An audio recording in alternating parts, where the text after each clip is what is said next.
Anao io Sava pro, manolotra ao anao.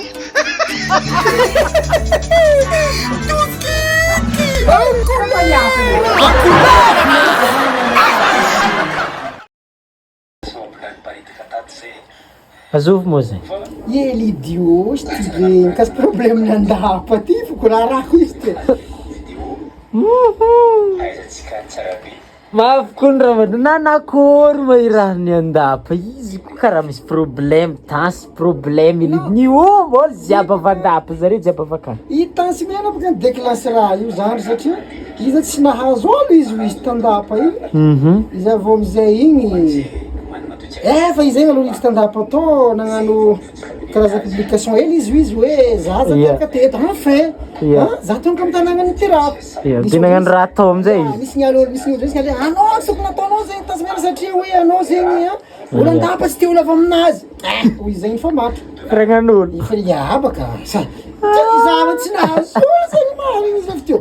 I raha izy naboaka ny tansymena igny pinetsika amizay tsy te ninema avalan'amolona de ireny idiot tsara ila MC Signor misy ndraiky moa akoho ndraiky izy io izandrely igny Tesy. Tesy ka tsy nahazo avy nefa ndraiky commande ndraiky nahazo ndraiky koa izany rasta hely igny Azovy. I John MC comment izy nahazo olo aka le question mipetraka de sa mbô namoaka hevitra avy eo koa izy koa biblia koa hoe i tansymena anao tamin'ny taonka zao nefa nahazo olo pourquoi donc zegny le raha ty nantegna koa mina fe vantalany tegna azonao Tena amizay ma tegna votoateny raha volagnin'ny Lidio. le raha tena Lidio koragniny baka hoe efa tsy samban'izao izy le raha izy fa efa ela azonao satria natamidy jo marenga tagny izy efa nisy zegny fa tsy vozay voavony raha zegny.